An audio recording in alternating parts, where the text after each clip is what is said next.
allow me to introduce myself, Manchester. My name is Raoul. I'm from Newcastle. Yeah, I've not been there very long, only about 6 months or so. My dad, he had a wild idea to buy a football club.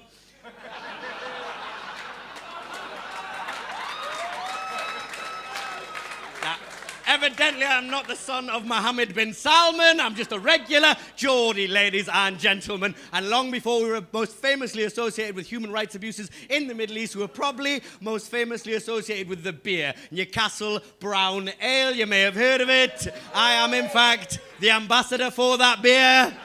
I'm the Newcastle Brown Male. Bit of an odd one, because I'm quite a confusing sort of guy. For North Londoners, it must be very confusing seeing a Geordie who is also ethnic. Do you know what I mean? Like in London, they don't think immigrants got as far north as Manchester, right?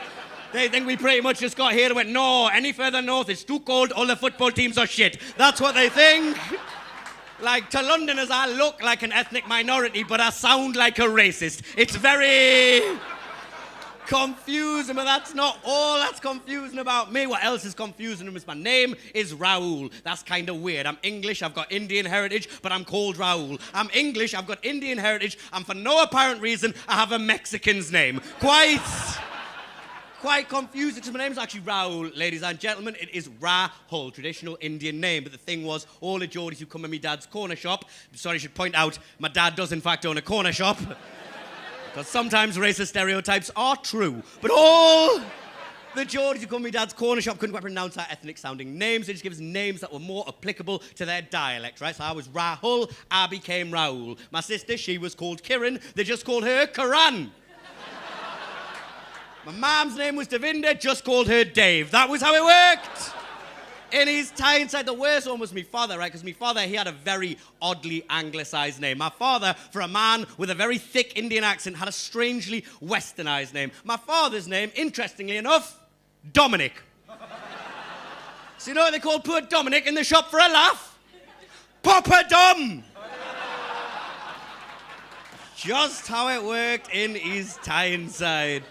I do get this sort of like bafflement at my existence. When I go abroad, a lot of people think I am Welsh, right? This took me ages to figure out, but then I paid close attention. I realised if you do pay close attention to a foreign ear, Geordie, my accent, Indian, my parents' accent, and Welsh, a completely unrelated accent, are perfectly interchangeable. And if you don't believe it, Manchester, I will prove it to you right now. Take a look at this. Take a look at this.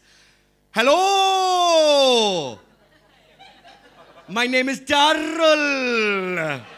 I might be from the valleys, or I might be from New Delhi,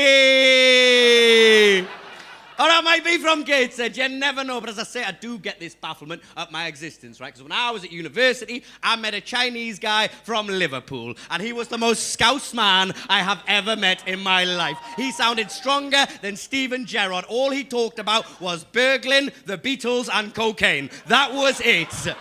And I was shook. I'd never met such a Scouse man in my life. I spent the entire evening telling him I did not realise that there were Chinese people with Scouse accents. He spent the entire evening telling me he did not realise that there were Indian people with Geordie accents. Then we both got stoned and pretended to be Harold and Kumar. Best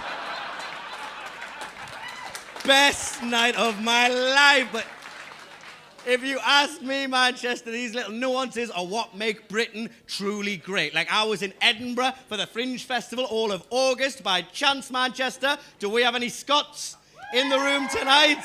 Oh, we got some Scots down there. Hello, my lady, what's your name? Okay, I said, hello, my lady, what's your name? And fair enough, Alistair, it is 2022. I do not want to assume your gender. Fair fucking enough. Okay, let's start with Rebecca. Rebecca, whereabouts in Scotland are you from? The West Coast, so sort of like towards Glasgow. Yeah. Okay, you're not going to like this next joke, Rebecca. Alistair, whereabouts are you from? Glasgow. Oh, fuck. I'm going to get beaten up after this, because like, if you go to Edinburgh, they're quite nice, and that's because in Edinburgh, they like the English. You go to Edinburgh, people will come up to you and be like, oh, you're from England? Oh, that's wonderful. Whereabouts? So Newcastle, that's amazing. I've got family in Berwick. But if you go 45 minutes north of Edinburgh, 45 minutes west of Edinburgh to Glasgow, bit less friendly, innit, guys? Bit less, oh, you're from England? That's so nice. More, oh, you're from England? I hope you fucking die! Which is actually, Rebecca and Alistair, why I love Glasgow. Because Glasgow is now the only place I have been in the world where I've been racially abused, but the colour of my skin was not mentioned once. It's a new one for me, Rebecca. Being told to fuck off back to England by a Muslim woman in a full niqab, no less, but hey. Now, I want to leave you with one last story, ladies and gentlemen, because one thing that has also happened to me a lot this year is I have been asked by a lot of people how you do stand-up comedy. I think what happened is the pandemic has jolted a lot of people into trying that thing they've always wanted to try but never got round to. And I've got 3 tips for you, ladies and gentlemen. You obviously got to be funny, you got to be quick on your feet, and number 2, you got to be very empathetic. You've got to be able to look at people, realize what they're about, where they're from, what makes them tick, right? And the best example I've ever seen of this was in New York. So give me a cheer if there's anyone here who's been to New York. Now, those people, give me a cheer if you've been to Harlem, New York specifically. You gave me a cheer there, Miss Matchmaker, who looks at pictures of herself and is on Tinder right now. Fucking hell. Did you know this? I told you got ghosted, mate. Fucking hell. Right, my lady, when you were in Harlem, New York, did you walk through? Very quickly, fucking hell, too many black people for you. Okay, I see. Jesus Christ, very quickly. Were you at all approached to buy a mixtape? No. Is anyone else who went to Harlem, New York, were any of you guys approached to buy a mixtape? Okay, well, this story is going to be fucking brilliant. Now, because if you go to Harlem, historically, very African-American area. Historically, a lot of famous rappers have come from this place. And you go to Harlem, New York, and it's pretty crazy. Like, what happens is people on the street will try and sell you a mixtape. They fancy themselves the next big thing in rap. And when I went, I was with 2 guys from my hostel, right? A trainee doctor from Somalia and his dorm mate, who's a trainee doctor from Missouri. As we're there, I'm holding a big bucket of Popeye's chicken. If you don't know what that is, it's basically KFC in America, but it is black owned. As I'm stood there holding this big bucket of Popeye's chicken, this mixtape salesman approached me. He goes, "Yo, dog, you look like you know your hip-hop beat." And I really like to think I know my hip-hop. He was very kind. It really rubbed me up the right way. And he's like, "You want to buy one of my mixtapes?" But my mouth's full of chicken. I'm like, "Oh, no, blah, blah, blah, thank you very much." And as soon as I rejected him, this kindness just turned to sheer, unadulterated anger. He just took one look at me and went, "Oh, I see. Yeah, I see that with your papas. You like black food, but you do not like black people." Now this, ladies and gentlemen, caught me off guard. But I'm a compassionate, empathetic man, so I did what any compassionate, empathetic man would have done in that given situation. I pushed the Somalian kid in front of me and I went, "You're black, deal with this!" But the Somalian kid, before he had a chance to say a thing, this mixtape salesman, he just turned into Darren Brown. He just started reading us one by one. It was the most impressive thing I have single-handedly seen. He took one look at the Somalian. "Oh, I see. I know you, motherfucker. Just from your skin complex, you probably from Somalia. Am I right?" "Yeah, I'm right." He knew he was right just off the change in the Somalian's face. And then he goes, "And oh, yeah, let me guess. Just where you hold yourself like a little bitch. You ain't got no real-life experience in these streets. You probably a student or something. Am I right?" "Yeah, I'm right. Let me figure this out. You look like a kind motherfucker, empathetic motherfucker, intelligent motherfucker. You training to be. Let me figure this out. You training to be a doctor. Am I right?" He was right, ladies and gentlemen. He moved straight on to his mate and he goes, "Oh, yeah, no way. You two would have been friends if it wasn't for like circus dance. So you must be trained to be a doctor as well. You share a dorm together or something. Am I right?"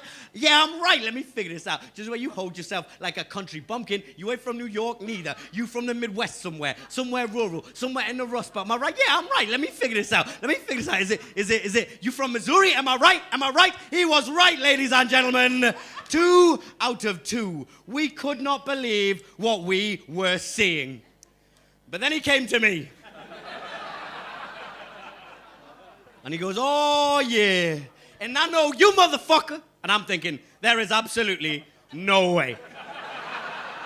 Like, think of the logistics. How would this mixtape salesman in the middle of Harlem, New York, begin to even comprehend where the fuck Newcastle upon Tyne is? Like, did he see goal with Santiago Munez?